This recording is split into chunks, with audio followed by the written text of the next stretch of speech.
This video is brought to you by Skillshare. Skillshare is an online learning community for creative people where millions get to explore together. Skillshare's got thousands of classes. As artists, you're going to love discovering topics in fine art, illustration, and more. Lots of Skillshare classes are under 60 minutes. With short lessons, you can fit them into the busiest of schedules. With Art Prof's travel content, I have really been wanting to up my game in terms of shooting video and stills on site. I decided to watch Travel Photography, Seeing, Shooting, and Editing with Dan Rubin. This class was so effective for my needs as an artist, photographer, and videographer. There were so many useful concepts and examples that were presented in this class in order to effectively illustrate them. I'm so happy that there were so many concepts. I'm so glad that there were so many concepts and skills, such as considering point of view, achieving a casual but also well-framed composition, showing how to capture street life that is engaging and genuine, as well as critical editing skills for all of these various formats. The first 1,000 people to use the link or my code, Art Prof Create Critique, will get a 1-month free trial of Skillshare. Kat, do you use the silicoil brush cleaning tank? No, but I know what it's for. Oh, but then how do you clean your brushes? I paint with so little paint in the first place that there's really not much to clean anyways. Wait, how is that possible? I just put on so little paint on my paintbrush and I use it all up on my canvas. I'm like, okay, time to get more. All right, so this is a silicoil brush cleaning tank, and it's fantastic because if you open it up, what you will see inside is a metal coil, okay? So if you take a brush, do you see how the metal coil bounces up and down? Here, try it. Oh, wow. Do you see how it bounces? It's like a trampoline. It is. Well, being a gymnast.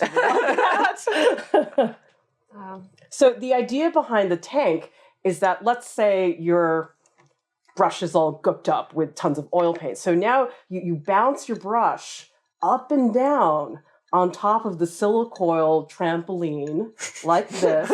And then look at how nice and clean your brush is. And then because the coil is raised, all the gook from your brush dribbles down to the bottom of the tank, but because you have a raised coil, your brush never touches the bottom of the tank. Only the junk goes down to the bottom. So then what happens is after you're finished cleaning your brushes, you put the lid on top. The next morning, your Gamsol will be perfectly clean because all the junk settles to the bottom, and this is beautiful, clean Gamsol ready to go.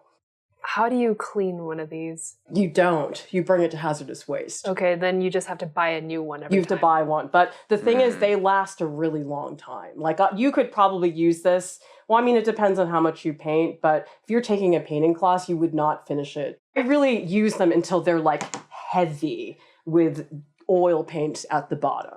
And then I always fill them with Gamsol because Gamsol is a very low odor mineral spirit. And it's much better than, say, terpenoid, much better than turpentine. I only open the jar when I really need to clean the brush. So if I'm not actively using it, I keep the lid on top. And then that also lowers the odor because then the fumes aren't coming out of the jar the whole time. But really, Gamsol to me is the safest solvent. This silicoil tank changed my life because I was doing what you were doing, which was just using a glass jar. And all my brushes were disgusting. They were just full of colors. They were super muddy. I couldn't get clean brushes. I'll clean the brushes like this, okay? Then I'll take my cotton rag and I'll blot them like this. And then I have this stuff here called Gojo cleaner. And this is a little bit weird, but you know it's the right one because it is bouncy from the bottom. Whoa. Feel the bottom. Whoa, you know it's a little bouncy? So I take a whole bunch of brushes all together like this. There's also another cleaner called D&L hand cleaner that you can get at any hardware store. It's a basic material, and it's so much better than the brush cleaner they sell at the art store. What I do is I hold it like this, and then I press the brushes into my palm, so that way I push out all the dirty stuff.